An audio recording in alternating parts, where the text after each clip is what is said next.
What if I told you the American Revolution wasn't won the way we usually imagine it? Not just by brave generals standing tall. Not only by famous speeches or dramatic battlefield charges. It was won in shadows. By spies who came within hours of execution. By enslaved people who played both sides just to survive. By women who hid messages inside sewing kits. By farmers who lied, cheated, and sometimes burned their own homes to deny the enemy shelter. Most of these stories were never taught in school. Tonight, we're uncovering the other American Revolution. The hidden one. The uncomfortable one. The human one. Stay with me. Because once you hear these stories, you'll never see America's founding the same way again. Let's go back to the beginning. When the war started, the Continental Army was a mess. No proper uniforms. Not enough food. No reliable pay. George Washington didn't even know if his soldiers would stay long enough to fight. Men deserted constantly. Others arrived barefoot in winter. Disease killed more soldiers than British bullets ever did. At one point, Washington privately admitted the army was on the edge of collapse. What kept it alive wasn't glory or patriotism alone. It was desperation. Farmers fighting because British taxes had crushed them. Immigrants hopping independence might finally give them land. Teenagers lying about their age because they saw no future staying home. This wasn't a united nation marching confidently forward. It was a fragile experiment, barely holding together. And while armies clashed in the open, a different war was being fought quietly. George Washington ran one of the most sophisticated spy networks of the 18th century. It was called the Culper Ring. These spies didn't look dangerous. By day they were shopkeepers, farmers, sailors. Ordinary people living ordinary lives. By night they used invisible ink, coded letters, and secret signals hidden in plain sight. One of them was a woman known only as Agent 355. No one knows her real name.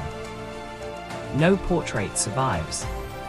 She moved through British social circles in New York, listening carefully, remembering everything. She passed information that helped stop a British ambush that could have ended the war. She was eventually arrested.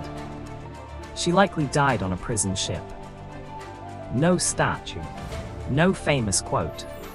No chapter in most history books. Without her, the revolution might have failed. We like to imagine the war as patriots versus the British. But that's not what it really was. The American Revolution was also a civil war. About 1/3 of the colonists supported the British.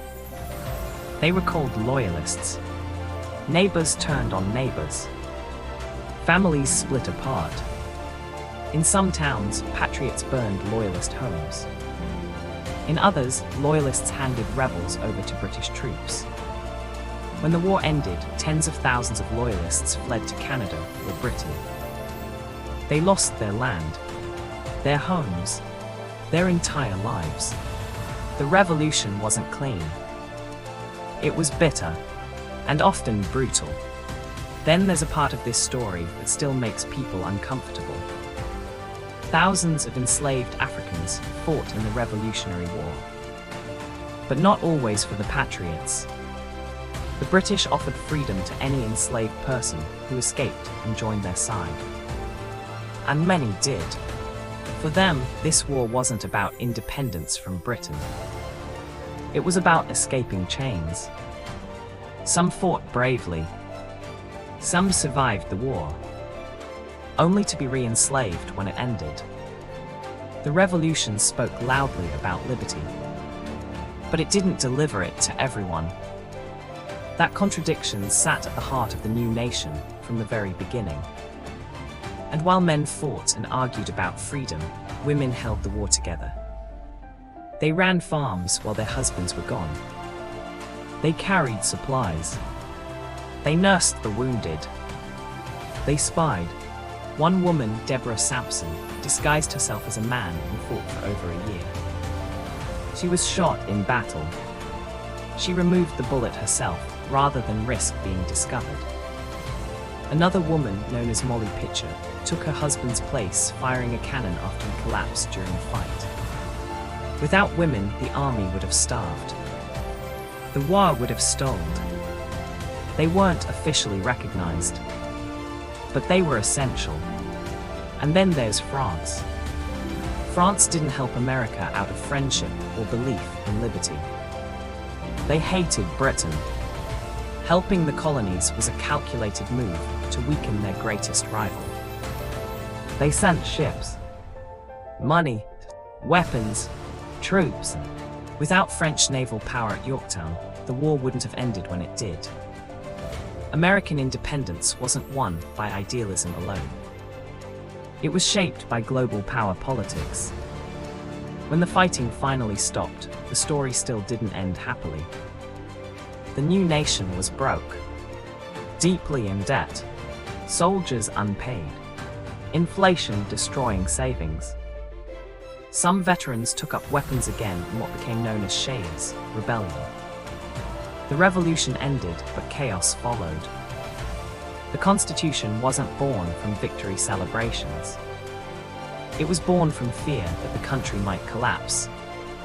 And the men we call the Founding Fathers. They weren't perfect. They argued constantly. They compromised. They made mistakes. Some owned slaves. Some changed their views over time. Some never did. They weren't gods. They were flawed humans trying to build something entirely new, with no blueprint to follow. That's what makes the American Revolution powerful. Not perfection, but persistence. The American Revolutionary War wasn't a fairy tale. It was messy, painful, contradictory, and that's why it matters. Because the United States wasn't born perfect. It was born struggling. If this story made you see history differently, let it be heard. Talk about it. Share it. Because history stays alive only when we keep telling it. I'll see you in the next story.